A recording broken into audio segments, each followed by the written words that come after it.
গরম পড়ার সাথে সাথে আমাদের চারপাশে মশার উৎপাত প্রচণ্ড পরিমাণে বেড়ে যায়। আর এই মশার সাথে সাথে আমাদের বাড়ির চারধারে নানান রকম পোকামাকড়ের উপদ্রব বেড়ে যায়, যেমন মাছি, আরশোলা, পিঁমড়ে, টিকটিকি, ইঁদুর। এই ধরনের পোকামাকড় গরমের সময় প্রচুর দেখা যায়। আর এই পোকামাকড়ের হাত থেকে বাঁচার জন্য বা মশার হাত থেকে বাঁচার জন্য আমরা বাজার থেকে নানান রকমের কেমিক্যালযুক্ত ওষুধ কিনে আনি, কিন্তু সেই কেমিক্যালযুক্ত ওষুধ আমাদের শরীরের জন্য একদমই ভালো নয়, বিশাল ক্ষতিকারক। তো আজ আমি আপনাদের সাথে এমন একটি রেমেডি নিয়ে এসেছি, যদি আপনাদের বাড়িতে মশার উপদ্রব বেড়ে গেছে বা অন্যান্য পোকামাকড়ের উপদ্রব যদি প্রচুর বেড়ে যায়, তার সমাধান হয়ে যাবে এই ভিডিওতে। নমস্কার বন্ধুরা, নতুন পর্বে সবাইকে স্বাগত। আজ ঘরোয়া পদ্ধতিতে আপনাদের সাথে শেয়ার করব মশা কিভাবে ঘর থাকতে বেরিয়ে যায়, সেই টিপসটা আপনাদের সাথে শেয়ার করব। দেখুন, এখন তো গরমকাল, আর গরমকাল মানেই মশা কিন্তু বেশি বিদ্রুপ করে। তা গরমকাল কি, শীতকাল কি, বর্ষাকাল কি, সবসময় মশাটা থাকে। তাহলে দেখবেন, বিশেষ করে এই গরমকালে আমরা যে দেখবেন ঘরের মধ্যে থাকি, বসে থাকি, মশাগুলো প্রচুর কামড়ায়। এই কামড়ের ফলে আমাদের শরীরে জীবাণু ঢুকে যায়। তাহলে আমরা কি করি, বাজার থাকতে কয়েল কিনে এনে সেই ঘরের মধ্যে জ্বালাই। সেই ঘরে যে কয়েলটা জ্বালাই, সেই কয়েলের গন্ধে আমাদের শরীরটা আরও বেশি খারাপ করে। তাহলে আমরা যদি কয়েলটা না জ্বালিয়ে আমরা যদি ঘরোয়া পদ্ধতিতে কিছু উপকরণ দিয়ে যদি একটু মশার ধূপ তৈরি করে জ্বালাই, তাহলে মশাটা ঘর থাকতে কিন্তু বেরিয়ে যাবে। তাহলে কি হবে, এই যে ছোট বাচ্চা কি বা বয়স্করা যদি এই ঘরের মধ্যে থাকে, তাদের কষ্টটা হবে না। তাহলে আজকে ঘরোয়া টিপস তৈরি করার জন্য দেখুন কি দিয়ে তৈরি করছি। দেখুন, ঘর থাকতে মশা তাড়ানোর জন্য যে টিপসটা আপনাদের সাথে শেয়ার করব, তার জন্য লাগবে দেখুন পেঁয়াজ। এখানে আমি দুটো পেঁয়াজ নিয়েছি, আপনারা তিনটে চারটেও নিতে পারেন। আর এখানে আমি আজকে শুধু পেঁয়াজ নিয়েছি, আপনারা লেবু দিয়েও মশা তাড়ানোর টিপস তৈরি করতে পারেন। দেখুন, এই যে পেঁয়াজটা নিয়েছি, প্রথমে এই পেঁয়াজের খোসাটাকে তুলে নেব। তার জন্য দেখুন আমি মুখটাকে কেটে নিচ্ছি, দুই সাইড কেটে নিচ্ছি।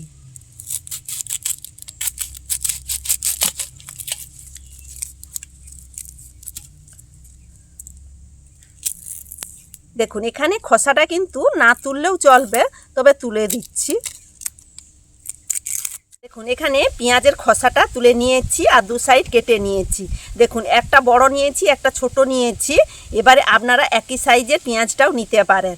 দেখুন, এবারে পেঁয়াজের তো কেটে নিয়েছি, এবার দেখুন এই পেঁয়াজের মাঝের অংশটা তুলে নিচ্ছি। দেখুন, এইভাবে আপনারা ছুরি দিয়েও তুলে নিতে পারেন আর চামচ দিয়েও তুলে নিতে পারেন। দেখুন, এই চামচের পিছন দিয়ে এইভাবে একটু ফাঁক করে নেবেন। দেখুন, এইভাবে পিছন দিয়ে এরকমভাবে মাঝের এই যে অংশটা, এই অংশটা, নরম অংশটা এরকমভাবে তুলে নিতে হবে।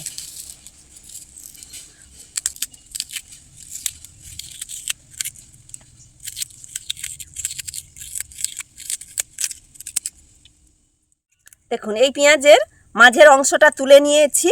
দেখুন, এখানে এতটা আমি ফাঁক করে নিয়েছি। এবার এটা আমি রেখে দিচ্ছি। এবার বাকি এটাও একইভাবে করে নিচ্ছি। দেখুন, এইভাবে ফাঁক করে নিয়েছি। এবারে দেখুন সাইডে সরিয়ে রাখছি। এবারে এখানে নিয়েছি লবঙ্গ। এই লবঙ্গটাকে এবারে গুঁড়ো করে নেব। তার জন্য দেখুন এখানে একটা হামাদিস্তা নিয়েছি। এই হামাদিস্তার মধ্যে লবঙ্গগুলোকে দিয়ে দিচ্ছি। এখানে কয়েকটা লবঙ্গ নিয়েছি, 8-10টার মতন লবঙ্গ নিয়েছি। দেখুন, এখানে লবঙ্গ কিন্তু একবারকে মিহি গুঁড়ো করব না, আধ ভাঙা মতন গুঁড়ো করব। দেখুন, এখানে লবঙ্গটা থেতো করে নিয়েছি। দেখুন, এখানে একটা ন্যাপথলিন নিয়েছি, এটা দিয়ে দিচ্ছি। এটা দিয়ে একটু গুঁড়ো করে নেব। দেখুন, এখানে আপনারা কমিয়ে বাড়িয়ে নেবেন। এবারে দেখুন এটা গুঁড়ো করে নিয়েছি। এবারে এর সাথে মিশিয়ে দেব কর্পূর। দেখুন, এখানে একটা কর্পূর নিয়েছি, এই কর্পূর দিয়ে দিচ্ছি। দেখুন, এখানে কর্পূরটা দিয়েও গুঁড়ো করে নিচ্ছি।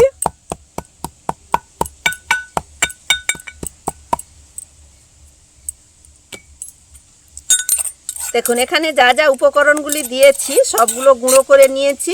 এবারে এ সবগুলো একটা পাত্রের মধ্যে ঢেলে দেব।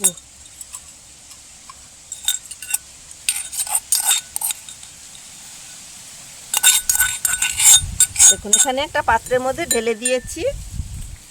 এবারে এর মধ্যে দিয়ে দেব অল্প করে হলুদ গুঁড়ি। দেখুন এবারে এর মধ্যে দিয়ে দিচ্ছি সরিষা তেল।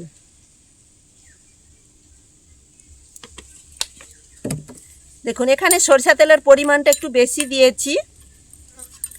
দিয়ে এইভাবে সব উপকরণগুলি যা যা দিয়েছি সবগুলো দিয়ে এই সরিষা তেলের সাথে ভালো করে এইভাবে মিশিয়ে নিতে হবে। দেখুন এখানে সব উপকরণগুলি দিয়ে ভালো করে মিশিয়ে নিয়েছি। এবার দেখুন আমি সাইডে সরিয়ে রাখছি। দেখুন এখানে নিয়েছি তুলা, এই তুলা দিয়ে সলতে পাকিয়ে নিচ্ছি। দেখুন এখানে দুটোই নিয়েছি, তো পেঁয়াজ দুটোই তৈরি করে নিচ্ছি।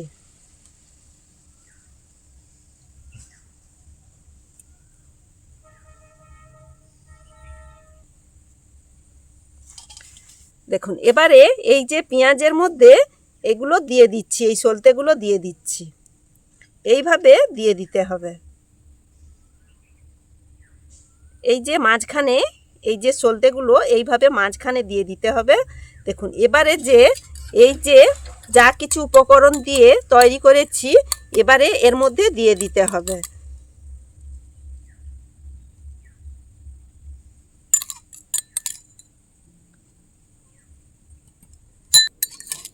এবারে একইভাবে এটাও দিয়ে দিচ্ছি।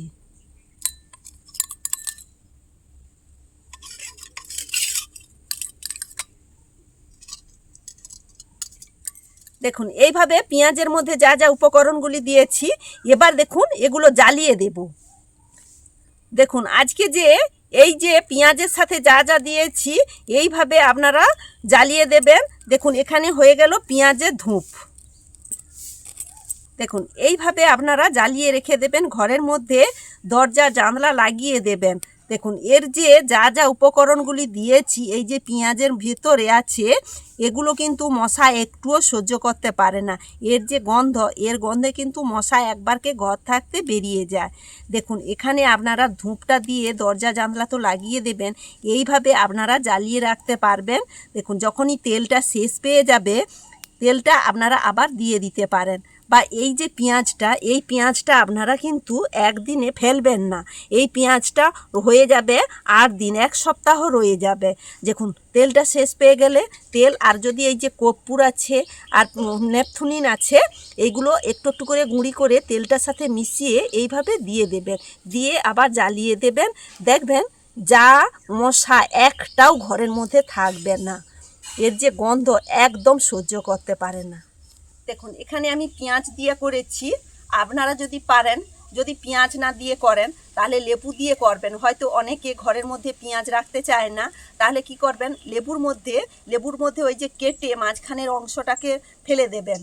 ফেলে দিয়ে এইভাবে ফাঁক করে নেবেন। ফাঁক করে যা যা উপকরণগুলি দিয়েছি সব উপকরণগুলি সেই লেবুর মধ্যে দিয়ে এইভাবে জ্বালিয়ে ঘরের মধ্যে রেখে দেবেন।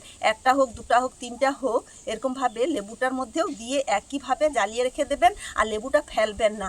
এই যে উপকরণগুলি যখন জ্বালানোর পরে ও শেষ হয়ে যাবে আবার ওই একইভাবে তৈরি করে ওই লেবুর মধ্যে দিয়ে দেবেন। লেবু হোক আর পেঁয়াজ হোক তারই মধ্যে দিয়ে দেবেন, আবার জ্বালাবেন, দেখবেন খুবই উপকার পাবেন। দেখুন এইভাবে আপনারা জ্বালিয়ে ঘরের কোণারে কোণারে দিয়ে দেবেন, রুমের ভিতরে দিয়ে দেবেন বা যেখানে আপনারা থাকেন সেখানে দিয়ে দেবেন। তারপরে কি করবেন এরকমভাবে তো জ্বলবে, এখন অনেকক্ষণ জ্বলবে। 1 ভর্তি তেল দিয়েছি, এই যে পেঁয়াজটা খোলা করে নিয়েছি এর মধ্যে 1 ভর্তি যা যা উপকরণগুলি দিয়েছি। এবারে আপনারা কি করবেন এটি আধ ঘন্টা জ্বালিয়ে রেখে দেবেন। আধ ঘন্টা কি বা 10-15 মিনিট জ্বালিয়ে রেখে দেবেন। তারপরে কি করবেন নিভিয়ে দেবেন। দেখুন এই যে ধুনোটা বেরাচ্ছে এই ধুনোটা কিন্তু গোটা ঘর হয়ে যাবে। এই ধুনো গোটা ঘর হয়ে যাওয়ার ফলে দেখবেন এটি যদি মশার মধ্যে লাগে দেখবেন একবারকে কিন্তু মশা এর গন্ধটা সহ্য করতে পারেন না, একবারকে ঘর থাকতে বেরিয়ে যাবে।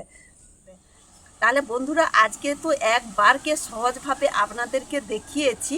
এই ধুনাটা যতক্ষণ ঘরের মধ্যে উড়ে ততক্ষণ উড়ুক, তারপরে কি করবেন এমনি এমনি ধুনাটা বন্ধ হয়ে যাবে, কিছুক্ষণ পরে বন্ধ হয়ে যাবে ধোঁয়া।